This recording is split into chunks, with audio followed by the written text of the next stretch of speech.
Good day once again mga ka-agri and welcome back sa ating YouTube channel Agri Lifestyle. So for today's video, papasyal ko po kayo dito sa farm namin. Kung nagtataka kayo bakit bihira lang po ako mag-upload ng mga free range video lately, kasi po ay huminto po ako ng pag-aalaga ng free range just last January.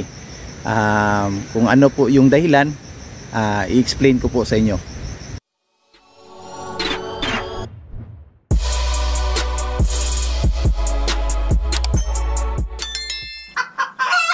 So ayan mga ka-agri, para po sa mga subscribers natin na nakapanood sa mga last videos natin, in-explain ko po yung dahilan ko bakit ako huminto ng pag-aalaga.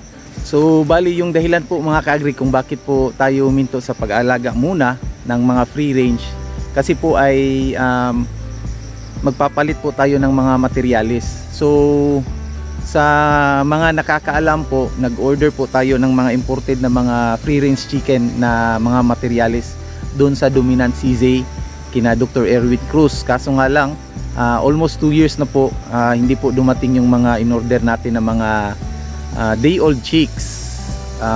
Kaya po bininta ko po yung mga old stocks namin na mga materialis doon sa backyard namin, sa pag-aakala po na darating na po yung mga bagong mga materialis natin.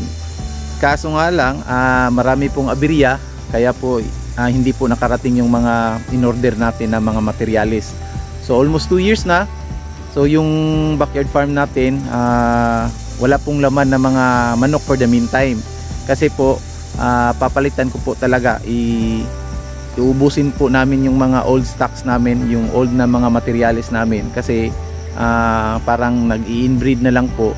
Mas maganda kasi mga ka-agri yung sa Dominant CZ, kasi parent stocks po yung binili natin. Ang ibig sabihin po, sila po yung nagpo-produce ng mga F1 na mga chicken. So mataas pa po yung bloodline. Bukod sa maganda yung bloodline, hybrid pa po talaga yung mga in-order natin. And resistant pa po sila sa mga sakit, and nagpo-produce ng maraming itlog. Tsaka maganda po yun talaga yung ano nila, yung kabuuan nila, kaysa sa mga nag-i-inbreed na mga free range chicken na mga Rhode Island dito sa Mindanao. So ayan po mga ka-agri, yan po talaga yung isang dahilan bakit ako huminto sa pag-aalaga ng free range for the meantime. Hindi naman talaga ako hinto mga ka-agri, papalitan ko lang po yung mga materialis ko para makapag-produce kami ng mga F1 na mga Rhode Island Red. Para sa mga ka-agri natin dyan, yung iba po yung pangalan ng mga counterpart ng Rhode Island sa sa Dominant CZ, D853 po yung pangalan nila.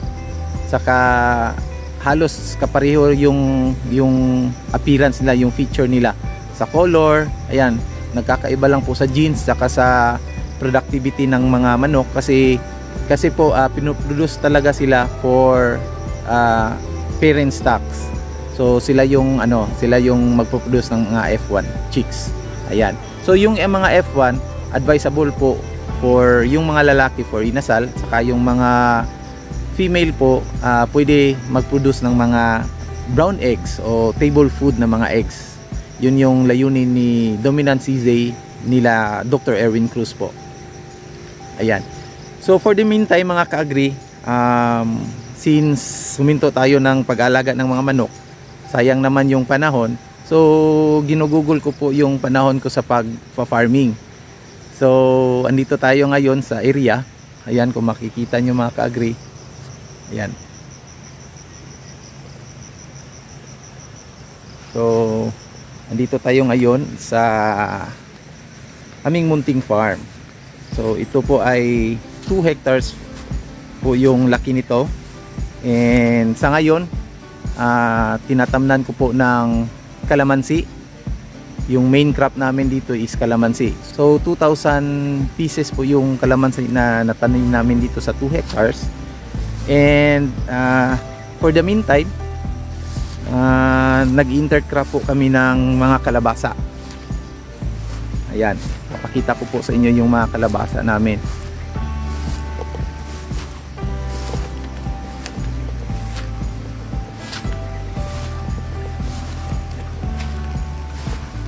medyo maputik. May mga area mga ka-agri na may tubig, hindi to maganda sa kalamansi talaga. So hanapin pa namin yan ng paraan mga ka-agri, kasi pag malakas yung ulan may mga areas na hindi po natutuyo agad. Ayan, so ito yung mga kalamansi namin ngayon. Mga ano po sila, hindi po sabay-sabay yung pagtanim namin, kaya may mga maliliit pa. Meron dito mga ahead sa kanila ng ilang buwan. So ayan, namumunga na yung iba. Ayan o, ayan, may bunga na. So kung magtatanong kayo mga ka-agri, bakit kalamansi yung tinanim namin dito, kasi po yung kalamansi po ay mataas po yung presyo ngayon ng kalamansi, tsaka yung kalamansi ay hindi po huminto sa pamumunga, basta lang po sakto lang po yung pag-aalaga natin. So yung kalamansi kasi mga ka-agri ay mayroong value added product. So halimbawa pag may mga marami tayong makukuha ng mga hinog, pwede natin gawin ng juice, no? Pwede nating gawing lemon juice. So sa ngayon din po mga ka-agri ay nagpo-produce din kami ng mga kalamansi juice, kaya naisipan ko din po na magtanim na lang ng mga kalamansi. And sa ngayon, yung presyuhan kasi ngayon sa kalamansi mga ka-agri per bag, per net bag ay nasa mga 1,500 per net bag yung presyo. So maganda yung presyo actually mga ka-agri, and hindi tayo lugi nun. So very promising yung kalamansi. So ito yung pinagkakabalahan ko muna ngayon.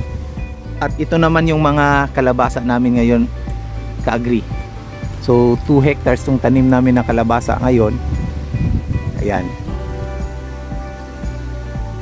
2 lata na seedlings.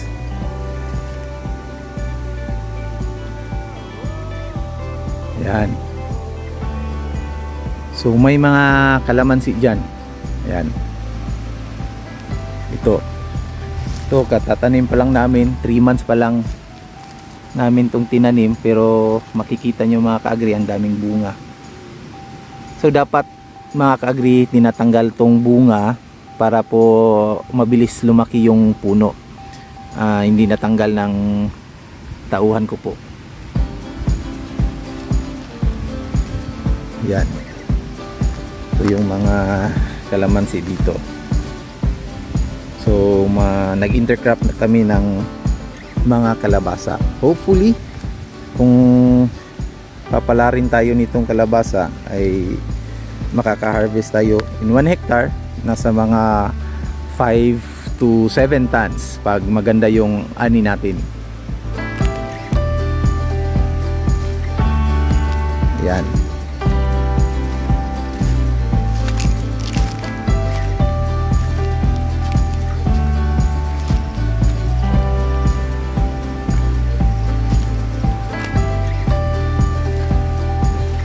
so far maganda naman yung tubo ng mga kalabasa natin mga ka-agri. Nasa ano na sila, mga 50 days old na ito. So nagsisimula na silang namumulaklak mga ka-agri. Ito yung mga bulak nila. Yan.